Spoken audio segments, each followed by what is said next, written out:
यह सच्चाई है। माफी जो ही वही मांगता है जो गलत काम करता है। जिसने गलती ही नहीं की उसको माफी किस चीज की मांगनी है? यहां कुछ ही दिन पहले शिवाजी महाराज की मूर्ति बनाई गई और मैंने अखबार में पढ़ा कि प्रधानमंत्री ने कहा मैं शिवाजी महाराज से माफी मांगता हूं। अब मैं ये समझना चाहता हूं प्रधानमंत्री जी ने किस कारण माफी मांगी? अलग अलग कारण हो सकते हैं। पहला कारण हो सकता है कि ये जो मूर्ति थी इसका कॉन्ट्रैक्ट आरएसएस के एक व्यक्ति को दी गई। पहला कारण यह हो सकता है। शायद प्रधानमंत्री जी कह रहे हैं कि नहीं, मैंने गलती की, मुझे यह कॉन्ट्रैक्ट आरएसएस के व्यक्ति को नहीं देनी थी, यह मुझे कॉन्ट्रैक्ट मेरिट पे देना था। शायद वो गलती हो सकती है। दूसरी गलती हो सकती है कि मूर्ति के बनने में भ्रष्टाचार हुआ, चोरी हुई। शायद प्रधानमंत्री इसके लिए माफी मांग रहे हैं कि मैंने जिसको कॉन्ट्रैक्ट दिलवाया उसने भ्रष्टाचार किया, महाराष्ट्र के लोगों से चोरी की। यह कारण हो सकता है। तीसरा कारण हो सकता है कि आपने शिवाजी महाराज की मूर्ति बनाई, उनकी याद में आपने मूर्ति बनाई और आपने इतना भी ध्यान नहीं दिया कि वो मूर्ति खड़ी रहे। मैं आपको गारंटी देता हूं, कदम जी की जो मूर्ति बनी है ना, आप यहां 50, 60, 70 साल बाद आ जाइए, यहां आपको दिखेगी।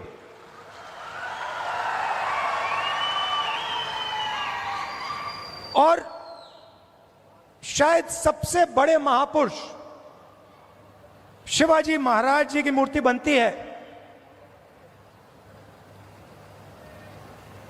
और कुछ ही दिनों में भ्रष्टाचार के कारण, गलत व्यक्ति को कॉन्ट्रैक्ट देने के कारण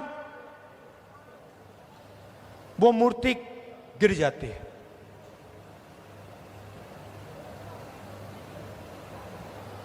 शिवाजी महाराज का अपमान किया है और प्रधानमंत्री को सिर्फ शिवाजी महाराज से माफी नहीं मांगनी चाहिए। अगर माफी मांग रहे हैं तो महाराष्ट्र के हर व्यक्ति से माफी मांगनी चाहिए। और प्रधानमंत्री जी को यह भी समझाना चाहिए कि आप सिर्फ 2 लोगों की सरकार क्यों चलाते हो।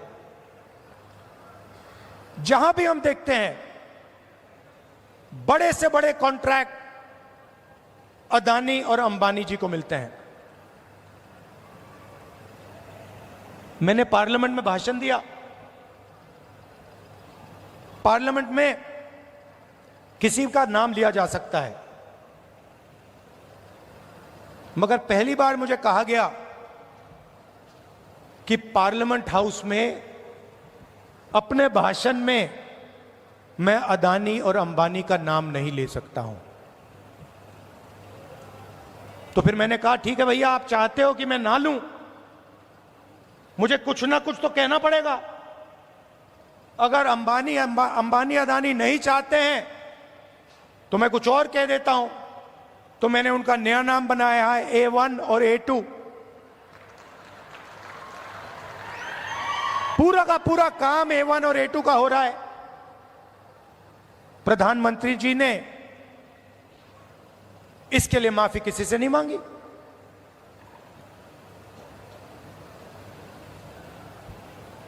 काले कानून आए, किसानों से उनका हक छीनने वाले कानून। 700 किसान शहीद हुए।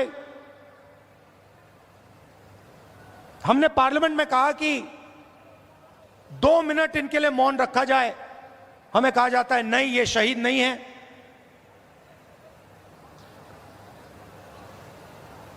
दो लोगों को फायदा पहुंचाने के लिए हिंदुस्तान के सारे स्मॉल और मीडियम बिजनेसेस को खत्म कर दिया। जो लोग इस देश को रोजगार देते हैं उनको नोटबंदी से, गलत जीएसटी से आपने खत्म कर दिया। अरबपतियों का रास्ता खोलने के लिए उनसे भी आप माफी मांगिए, नोटबंदी की माफी मांगिए, गलत जीएसटी की माफी मांगिए। और नतीजा क्या है कि आज अगर युवा रोजगार चाहता है, सिर्फ महाराष्ट्र में नहीं, पूरे देश में कहीं भी अगर रोजगार चाहता है, उसे रोजगार नहीं मिल सकता। क्यों? क्योंकि जो कंपनियां उसे रोजगार देती थी, जो छोटी कंपनी थी, मिडिल साइज कंपनी थी, वो सब बंद हो गई, खत्म हो गई। भाइयों और बहनों, अंबानी और अदानी इस देश को रोजगार नहीं दे सकते हैं। रोजगार कौन दे सकता है?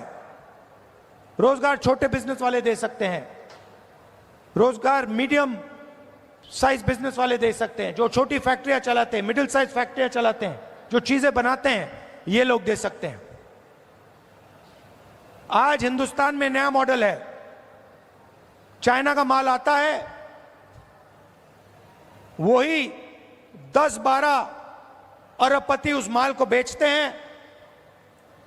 आप मोबाइल फोन के पीछे देख लीजिए मेड इन चाइना, शर्ट के पीछे देख लीजिए मेड इन बांग्लादेश, जूते के नीचे देखिए made in Vietnam, made in Maharashtra, made in India, आपको कहीं नहीं दिख सकता। और ये सारा का सारा माल ये अरबपति बेचते हैं। नुकसान किसका होता है? हिंदुस्तान के युवाओं का होता है। हिंदुस्तान के जो छोटे बिजनेस हैं, मिडिल साइज बिजनेस हैं, जो चाइना का मुकाबला कर सकते हैं, उनका होता है। फायदा किसका होता है? नरेंद्र मोदी जी की मार्केटिंग होती है, अदानी और अंबानी जी का फायदा होता है। और दो हिंदुस्तान बन रहे हैं, एक अरबपतियों का उसमें 20-25 लोग हैं, और दूसरा मजदूरों का, किसानों का, बेरोजगार युवाओं का। भाइयों और बहनों, 16 लाख करोड़ रुपए, 16 लाख करोड़ रुपए नरेंद्र मोदी जी ने इन 20-25 लोगों का कर्जा माफ किया है। किसानों का आज तक कर्जा माफ नहीं किया है। हमने 70,000 करोड़ रुपए किया था जब हमारी सरकार थी। आप सोचो, 70,000 करोड़ रुपए से हिंदुस्तान के सारे किसानों का कर्जा माफ किया था। इन्होंने 16 लाख करोड़ रुपए 22-25 लोगों को दिया है। ये हमारी लड़ाई है। हम चाहते हैं कि एक हिंदुस्तान हो। अगर बैंक के दरवाजे अरबपतियों के लिए खुले हैं, तो बैंक के दरवाजे किसानों के लिए, मजदूरों के लिए, युवाओं के लिए खुले होने चाहिए। अगर उनका 16 लाख करोड़ रुपए माफ हो रहा है, तो फिर गरीबों का भी 16 लाख करोड़ रुपए माफ होना चाहिए। और अगर गरीबों का 16 लाख करोड़ रुपए माफ नहीं हो रहा है, तो फिर उनका नहीं होना चाहिए। हम सिर्फ न्याय की बात कर रहे हैं। और यही लड़ाई महाराष्ट्र में है। आप यहां का इंफ्रास्ट्रक्चर देखिए, यहां बेरोजगारी देखिए।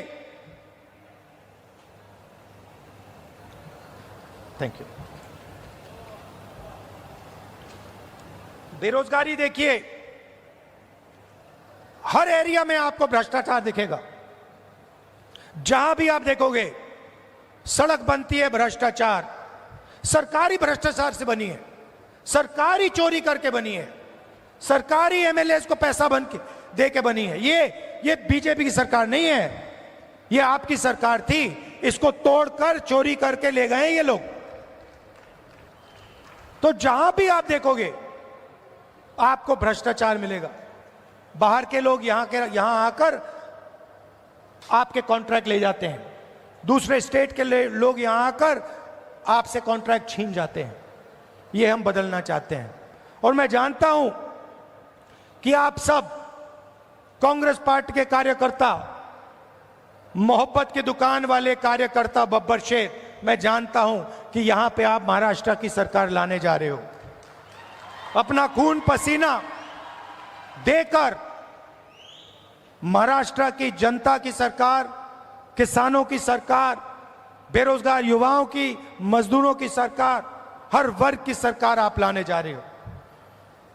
जहां भी आपको मेरी जरूरत होगी मैं आ जाऊंगा। आपको सिर्फ ऑर्डर देना है कि राहुल आपको यहां आना है, यहां आना है, यहां आना है, मैं हाजिर हो जाऊंगा।